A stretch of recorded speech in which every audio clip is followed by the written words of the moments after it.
Hello दोस्तों, स्वागत है आप सभी का PYQ एकेडमी में। फ्रेंड्स, स्क्रीन पर जो आप क्वेश्चन देख रहे हैं ये हिस्ट्री का क्वेश्चन है, एशियंट हिस्ट्री का। और ये जो क्वेश्चन है ये एनसीईआरटी बुक के क्वेश्चन है। एनसीईआरटी बुक अगर आपने क्लास 6 के पढ़े होंगे तो उनमें इन क्वेश्चन को आप देख सकते हैं। और एनसीईआरटी सीरीज़ मैंने स्टार्ट किया है जिसमें मैंने 4 टॉपिक कंप्लीट करा दिया है, 4 पार्ट कराया हुआ है। और 6 टू क्लास 12 के वन लाइनर एनसीईआरटी जो बुक में आपके क्वेश्चन दिए गए हैं उनको मैं सॉल्व करा रही हूँ टॉपिक वाइज। तो एक एक करके मैंने कंप्लीट कुछ 4 पार्ट्स में कुछ टॉपिक्स को कंप्लीट किया है। और आगे हम कंटिन्यू कर इसको रखे रहेंगे और क्लास 12 तक हम पूरा वन लाइनर को कंप्लीट करेंगे। अभी क्लास 6 ही चल रहा है, इसके ही कुछ टॉपिक्स को मैंने कवर कराया है। और आज जो है बौद्ध धर्म, ये भी क्लास 6 में ही आपको पढ़ने को मिल जाएगा। अगर आप एनसीईआरटी बुक आपने पढ़ा होगा ये, या अगर आप आगे पढ़ेंगे तो आपको इन क्वेश्चन को देखने को मिल जाएगा।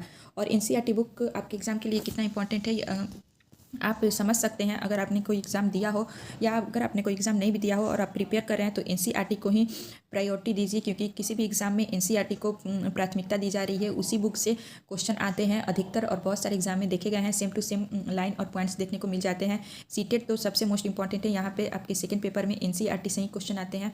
और टीआरई जो हो रहा है, टीआरई 4 होगा, इसमें भी आपको एनसीईआरटी के ही क्वेश्चन देखने को मिलेंगे।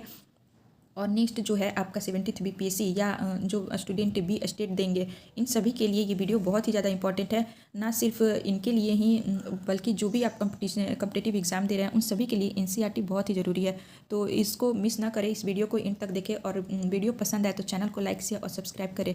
और बौद्ध धर्म आज का जो टॉपिक है ये है बौद्ध धर्म। बौद्ध धर्म से एनसीईआरटी बुक में आपके जो भी क्वेश्चन वन लाइनर बन रहे हैं वो सभी यहाँ दिए हुए हैं, और बहुत सारे क्वेश्चन बने हुए हैं। तो इसको बौद्ध धर्म को हम 2 पार्ट में कंप्लीट करेंगे। फर्स्ट पार्ट आज हम करेंगे, कुछ मोस्ट इंपॉर्टेंट क्वेश्चन को हम यहाँ पे करेंगे, और नेक्स्ट पार्ट में भी इसके जो भी बचे हुए क्वेश्चन होंगे उसको हम कवर कर लेंगे। तो देर नहीं करते हैं और वीडियो को स्टार्ट करते हैं। फर्स्ट पॉइंट में दे रखा है कि गौतम बुद्ध को ज्ञान ब्लैंक नदी के तट पर प्राप्त हुआ था। गौतम बुद्ध को ज्ञान की प्राप्ति किस नदी के तट पर हुआ था, ये आपसे क्वेश्चन पूछ रहा है। और इसका राइट आंसर हो जाएगा निरंजना नदी के तट पर गौतम बुद्ध को ज्ञान की प्राप्ति हुई थी। नेक्स्ट है कि त्रिपिटक संबंधित है, तो त्रिपिटक जो है ये बौद्ध धर्म से संबंधित है। नेक्स्ट है कि बौद्ध धर्म का अनुयायी था, तो बौद्ध धर्म के जो अनुयायी थे उनका नाम है अशोक। बौद्ध धर्म का प्रचार विदेशों में कराया, तो अशोक ने बौद्ध धर्म का प्रचार विदेशों में कराया था, जैसे कि श्रीलंका में अपने पुत्र और पुत्री के द्वारा कराया था। आप कमेंट करके बताइएगा कि उनके पुत्र और पुत्री का नाम क्या है जो श्रीलंका में बौद्ध धर्म का प्रचार करने गए हुए थे। नेक्स्ट है कि जातक कथा संबंधित है, तो गौतम बुद्ध से जातक कथा संबंधित है। तीसरे बौद्ध परिषद आयोजित की गई थी, तो तीसरा जो बौद्ध परिषद है वो आयोजित किया गया था पाटलिपुत्र में। और उस वक्त शासक कौन था, तो अशोक थे। अशोक के शासनकाल में पाटलिपुत्र में आयोजित किया गया था तीसरा बौद्ध संगति। नेक्स्ट है कि बौद्ध वंश के शासकों द्वारा शासित स्थान था, तो कपिलवस्तु जो था ये बौद्ध वंश के शासकों द्वारा शासित स्थान था। नेक्स्ट है गौतम बुद्ध ने सारनाथ में अपना पहला उपदेश दिया था, जो कि था धर्म चक्र परिवर्तन मुद्रा में। नेक्स्ट है कि वह स्थान जहाँ प्रथम बौद्ध संगति का आयोजन किया गया था, तो राजगीर वह स्थान था जहाँ पे प्रथम बौद्ध संगति का आयोजन हुआ था।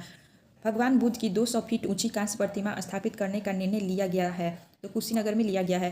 बुद्ध को महापरिनिर्वाण प्राप्त हुआ था, तो कुशीनगर में प्राप्त हुआ था। वह स्मारक जिसमें गौतम बुद्ध ने दुनिया के लिए बौद्ध धर्म के अपने दिव्य ज्ञान का प्रचार किया था, महाबोधि मंदिर समूह में। नेक्स्ट है कि वह स्थान जहाँ बौद्धों की मान्यता के अनुसार गौतम बुद्ध ने अपनी मृत्यु के बाद परिनिर्वाण प्राप्त किया, तो कुशीनगर में प्राप्त किया था। पाली में बौद्ध ग्रंथों को आमतौर पर त्रिपिटक यानी कि 3 फोल्ड बास्केट कहा जाता है। ब्लैंक त्रिपिटकों में से नहीं है, तो उपशाखा पिटक जो है ये त्रिपिटकों में से संबंधित नहीं है। नेक्स्ट है कि ज्ञान प्राप्त करने के बाद गौतम को ब्लैंक रूप में जाना जाने लगा, तो ज्ञान प्राप्त करने के बाद गौतम को बुद्ध के नाम से जाना जाने लगा। बोध गया एक महत्वपूर्ण बौद्ध तीर्थ केंद्र है, क्योंकि गौतम बुद्ध ने यहाँ ज्ञान प्राप्त किया था। बुद्ध ने अपना पहला उपदेश दिया था, तो बुद्ध ने अपना पहला उपदेश सारनाथ में दिया था।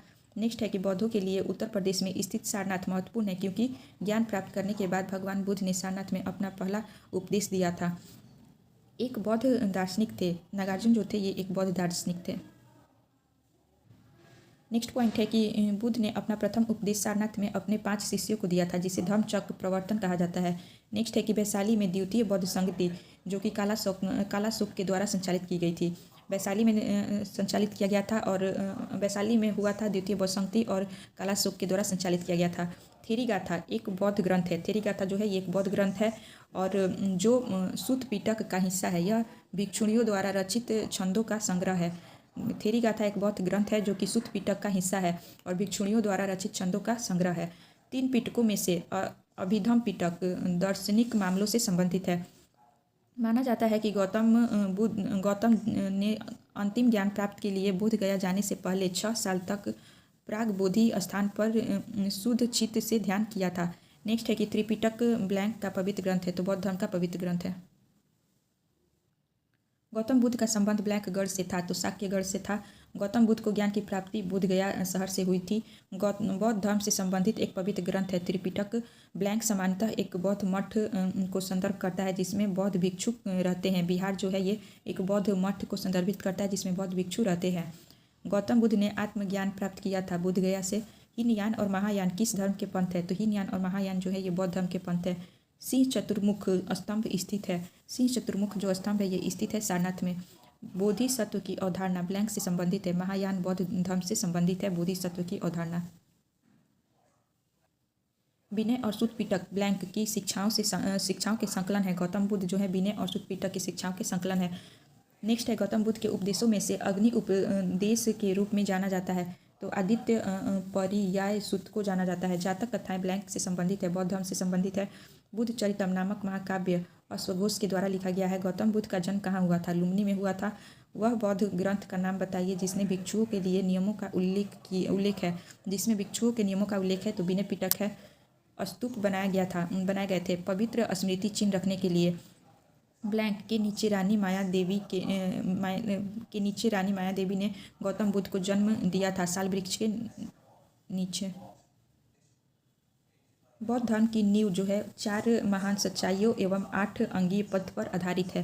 त्रिपिटक पवित्र धर्म ग्रंथ जो है बौद्ध धर्म से संबंधित है। त्रिपिटक बौद्ध धर्म उपदेशों का सबसे पहला संग्रह है। गौतम बुद्ध को ज्ञान कहाँ प्राप्त हुआ था, बोधगया में। बौद्ध ग्रंथों का अध्ययन करने के लिए विजयवाड़ा में जुआनजोंग, जिसे चीनी विद्वान जुआनजोंग जो है वो चीनी विद्वान है, वो विजयवाड़ा बौद्ध ग्रंथों का अध्ययन करने के लिए विजयवाड़ा आए हुए थे। बोधगया किस भारतीय राज्य में स्थित है, बिहार में स्थित है। गौतम बुद्ध ने अपने उपदेशों में जन साधारण की भाषा पाली का प्रयोग किया था। जातक कथाओं में ब्लैंक के जन्म और उनके पूर्व जीवन का वर्णन मिलता है। बुद्ध के पूर्व जीवन का वर्णन मिलता है।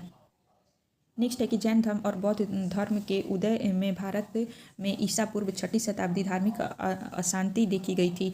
गौतम बुद्ध की माँ का नाम माया देवी था, जो कि ऊपर में भी आपने ये सेम क्वेश्चन पढ़ा हुआ था। और लास्ट पॉइंट है आज के सेशन का कि ब्लैंक वास्तुकला में मुख्य रूप से चैत्य, विहार, स्तूप और स्तंभ होते हैं। तो बौद्ध जो वास्तुकला है इसमें मुख्य रूप से चैत्य, विहार, स्तूप और स्तंभ होते हैं। तो फ्रेंड्स इस प्रकार से कुछ बौद्ध धर्म से रिलेटेड कुछ मोस्ट इंपॉर्टेंट पॉइंट को हमने यहाँ कवर किया, जो कि आपके एनसीईआरटी बुक में दिए हुए हैं। अगर आप एनसीईआरटी बुक नहीं पढ़ पा रहे हैं तो आप यहाँ से वन लाइनर पढ़ के समराइज़ कर सकते हैं कि इस चैप्टर से कौन से चैप्टर से क्या क्वेश्चन है। और ये सारे क्वेश्चन आपके आगामी जितने भी एग्जाम होने वाले हैं उन सभी में बहुत हेल्प करने वाला है। तो इस सेशन को मिस ना करें और इसे ज़रूर देखें। और सेशन पसंद आए तो चैनल को लाइक शेयर और सब्सक्राइब करें और अपना कमेंट करना ना भूलें। आप अपना व्यूज़ ज़रूर दें कि आपको ये वीडियो कैसा लगा। और मिलते हैं नेक्स्ट वीडियो में। इसके आगे के जितने भी क्वेश्चन है उसको हम कंटिन्यू करेंगे नेक्स्ट वीडियो में। सेकंड पार्ट में हम बौद्ध धर्म से रिलेटेड सारे क्वेश्चन को कवर कर लेंगे। तो मिलते हैं नेक्स्ट वीडियो में। Thank you.